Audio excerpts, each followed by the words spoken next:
Fala, galerinha estudiosa da biologia. Mais uma aula com o professor Wesley Farias. Hoje vamos falar sobre a herança quantitativa, ligação gênica e mapeamento cromossômico. E se vocês duvidam da capacidade dos cromossomos, assista essa aula até o final, porque é hora da biologia.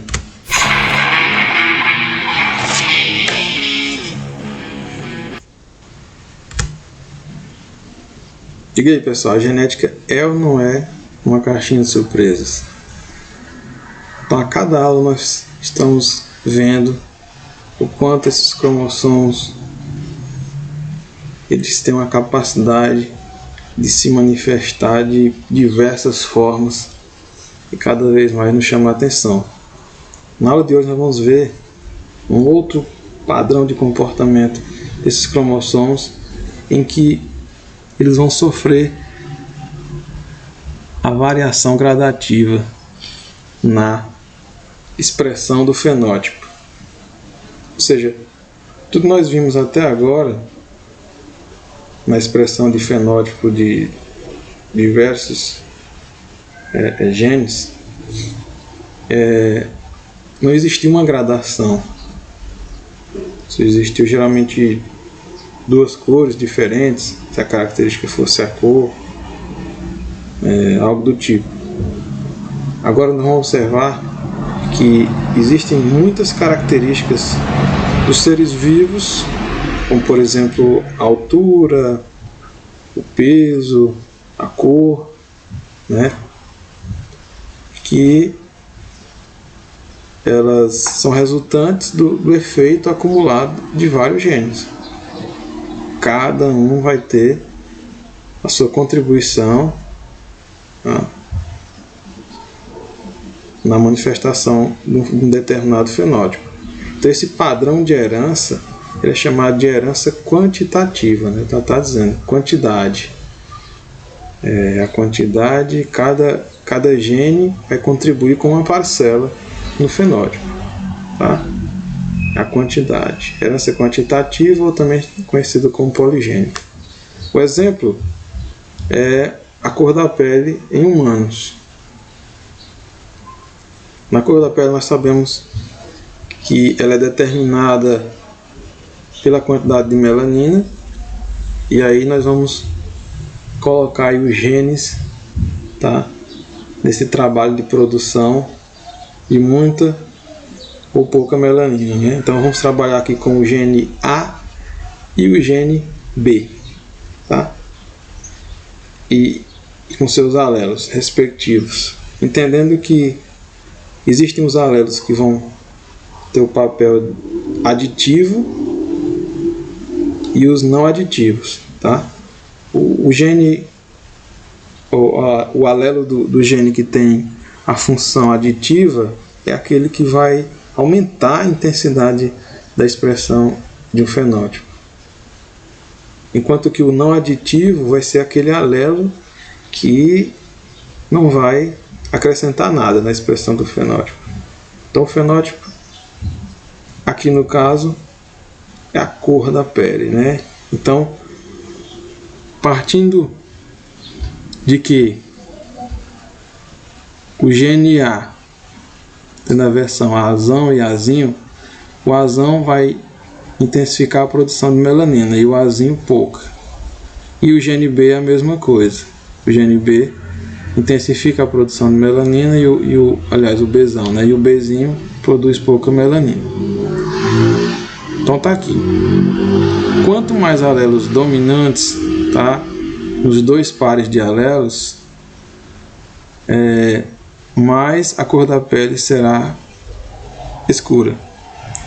Então, a cor negra ela é composta de 4 alelos dominantes, tá? Mulato escuro vai ter 3 alelos dominantes. Não importa a posição deles, tá? Se é no primeiro ou no segundo par. Mulato médio 2, mulato claro 1 alelo dominante e o branco nenhum. Então, entre os extremos aqui, a cor branca e a cor negra, Existem aqui 3 cores, né? Os mulatos, escuro, médio e claro. E mostra essa variação gradual do fenótipo. Aqui nós temos um cruzamento para mostrar basicamente o resultado disso, em que nós temos 2 indivíduos, tá? Um homem e uma mulher, mulatos médios, ou seja, tem um duplo heterozigóticos para cor mulata média, ou seja, tem 2 alelos dominantes, tá? Aqui nos 2 pares de alelos eles têm 2 alelos dominantes, então são mulatos médios. O resultado foi a proporção dos 16, então 1 para 16 branco, 4 para 16 mulato claro, 6 para 16 mulato médio, 4 para 16 mulato escuro e 1 para 16 negro. Então não há aquela proporção do 9 para 3 para 3 para 1, que a proporção já muda, né? 1 para 4 para 6 para 4 para 1. Então há uma mudança. Outro aspecto dessa característica, né, da herança quantitativa, é a distribuição dos fenótipos em curva normal ou curva de Gauss. Então, pegando aqueles resultados do cruzamento anterior, tá? Então aqui nós podemos colocar eles num gráfico, que é o da curva normal, curva de Gauss. Forma essa curva aqui, né? Que é a curva normal, a curva de Gauss. Quer dizer o quê? Que normalmente os fenótipos extremos são aqueles que se encontram em quantidades menores. Então, se você olhar no resultado aqui, tá? Os extremos é a cor negra e branca. Então, só 1 para 16, né? Para cada um deles. Você que vê no gráfico aqui são os que tem menos, tá? Enquanto que os fenótipos intermediários aqui, mulato escuro, médio e claro, eles são observados em frequências maiores. Então, essa distribuição quantitativa de fenótipo estabelece essa curva aqui, que é chamada de curva normal ou curva de Gauss. Vamos falar também sobre os genes localizados no mesmo cromossomo. Então nós estudamos anteriormente genes que eram localizados em pares diferentes de cromossomos homólogos. Então eles se segregavam de forma independente, tá? na meiose, formação dos gametas. Isso não acontece quando os genes são localizados no mesmo cromossomo, nós vamos ver agora. Pois eles estão fisicamente ligados, eles estão em ligação gênica, ou do inglês linkage. Vamos observar essa representação esquemática aqui, que mostra o comportamento meiótico de 2 genes localizados no mesmo cromossomo. Então nós temos aqui o gene A e B que estão situados no mesmo cromossomo, tá? Como nesse exemplo. Então o gene A e B no mesmo cromossomo. No mesmo cromossomo aqui nós temos Azão e Bzão, e no mesmo cromossomo nós temos Azinho e Bzinho. E a menos que ocorra o fenômeno da permutação, da troca de pedaços, que vocês já estudaram lá na meiose, esses alelos no mesmo cromossomo eles vão migrar juntos até chegar aqui no final, nas células filhas, tá? Então ele saiu Azão, Bzão aqui, então ele vai junto até formar células filhas Azão, Bzão. Da mesma forma, o outro que saiu daqui, Azinho, Bzinho, no mesmo cromossomo ele foi, tá? Migrou junto até formar células filhas Azinho, Bzinho. A menos que ocorra a permutação aqui, a tendência, como eles são ligados, estão em ligação gênica, é que migrem juntos para formar células filhas. Vamos estudar como exemplo de 2 genes situados no mesmo cromossomo, portanto em ligação gênica, a mosca drosófila, a mosca das frutas. Um dos genes controla a cor do corpo e o outro a forma das asas. Então, as drosófilas, elas têm uma cor cinzenta amarelada, que é uma cor selvagem, né? A cor da forma que é encontrada na natureza, e é condicionado por um alelo Pzão de um gene localizado no cromossomo 2. Uma mutação ocorreu e originou um alelo recessivo, que é o Pzinho, que condiciona corpo preto. A forma das asas também da drosófila selvagem, ela tem asas alongadas na sua forma selvagem, que é condicionada por um outro alelo de outro gene, que é o Vzão dominante, e que localiza também no cromossomo 2. E está ligado fisicamente ao gene para a cor, né? Nós já falamos. Ocorreu uma mutação em laboratório e originou um alelo recessivo, que é o Vzinho, que condiciona asas de tamanho reduzido, chamado de vestigial. Então, como vocês podem observar aí neste cruzamento, quando fêmeas selvagens puras, com corpo cinzento amarelado e asas normais, são cruzadas com machos de corpo preto e asas vestigiais, que é o Pzinho, Pzinho, Vzinho, Vzinho, tá? Sofreu mutação. A geração F1 é inteiramente constituída por machos e fêmeas com fenótipo selvagem. Então, todo mundo que nasceu aqui na primeira geração, tá, tem um fenótipo selvagem. Só que agora, não mais duplo homozigoto, tá, como era aqui. Agora aqui nós temos um duplo heterozigoto.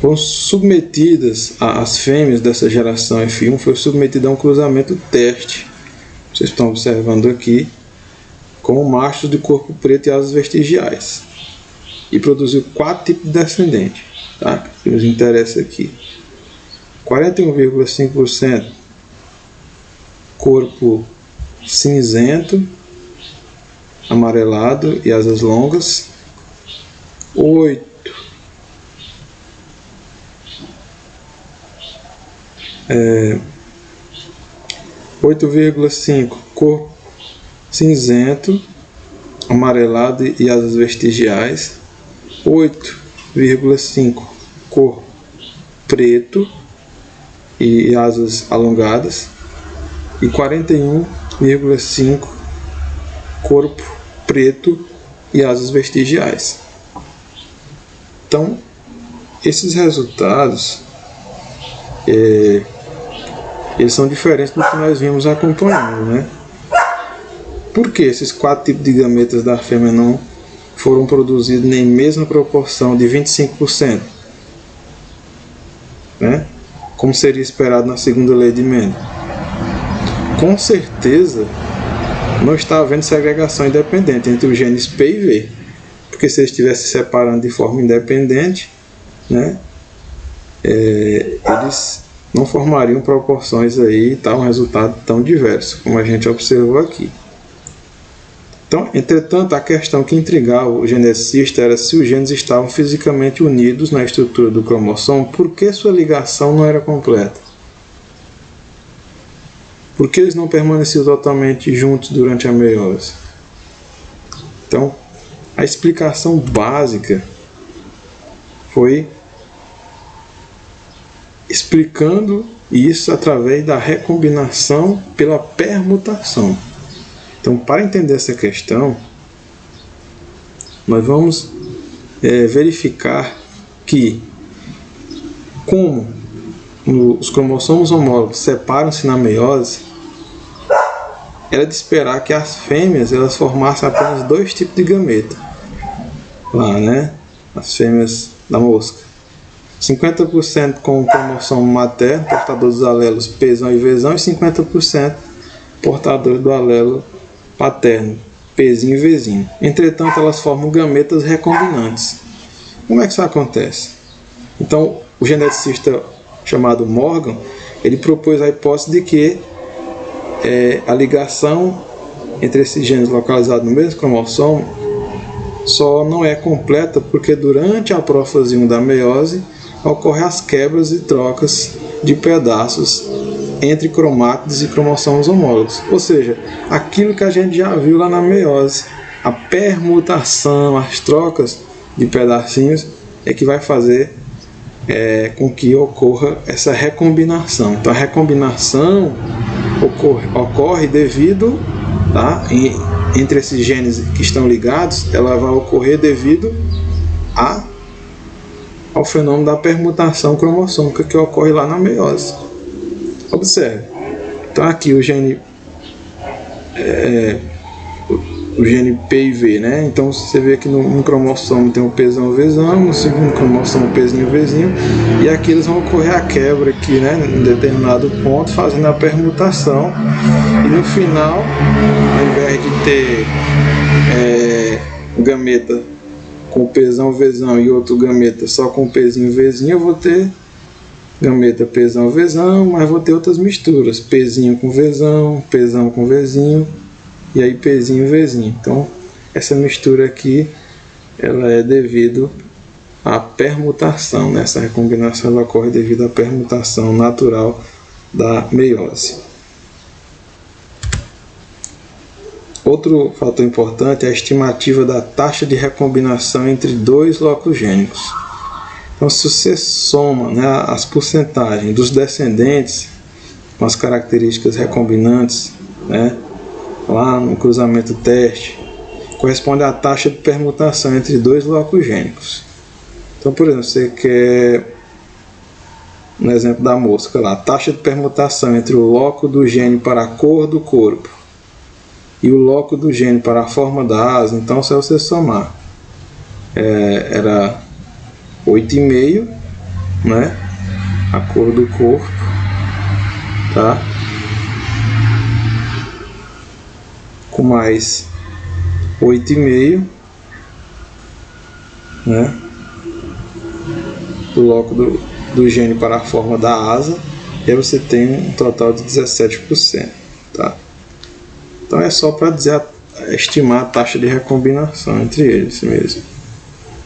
Então, os pesquisadores do grupo de Morgan se perguntavam por que as taxas de recombinação entre dois determinados locos gênicos é sempre a mesma.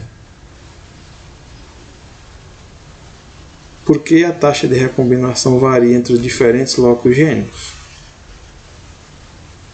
Então, observe essa imagem. Eles fizeram um raciocínio considerando aí os alelos Azão, Azinho, Bzão, Bzinho, Czão, Czinho, situados em um mesmo cromossomo, para estimar aí, no caso, a taxa de recombinação, eles entenderam que a frequência da recombinação, das trocas entre esses genes aí, os que eram mais distantes, ela era maior do que a frequência de recombinação entre os genes mais próximos. Então, na prática, as trocas entre a recombinação, no caso, entre os genes Azão, Azinho e Czão, Czinho, ela ocorria de maior frequência do que, por exemplo, entre o Bzão, Bzinho e Czão, Czinho, que estava mais próximo aqui no cromossomo, né? Então, a conclusão era essa.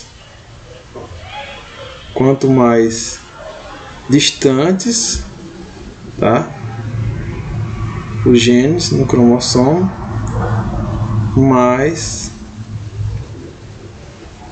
maior era a frequência de recombinação entre eles. Para fechar aqui o nosso assunto, vamos falar sobre os princípios de construção de mapas gênicos. Então, o Morgan, que era um geneticista muito famoso, ele tinha um estagiário chamado de Alfred Sutherland, e esse estagiário ele imaginou a construção de um mapa gênico. Qual é a função de um mapa gênico? Mostrar a distribuição dos genes ao longo do cromossomo e as distâncias relativas entre eles.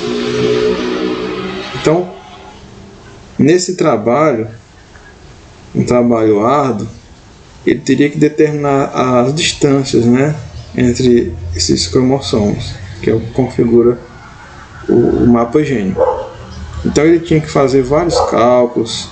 Seria mais ou menos como você determinar aí a distância entre a cidade A e B e a cidade C, tá? Seria mais ou menos isso. Então o Sutherland precisava saber a taxa de recombinação entre os locos, tá? Para determinar a sequência dos locos em, por exemplo, um cromossomo. E essa unidade de distância dos mapas gênicos, como vocês podem observar, ela é chamada de unidade de recombinação, ou R, ou pode ser chamada de centimorgan ou morganídeo, né? Em homenagem aqui a Thomas Hunt Morgan, que é um geneticista muito famoso. Pessoal, eu agradeço a presença de vocês na minha aula. E se vocês gostaram, vá lá no canal, deixe o joinha de vocês e até a próxima aula.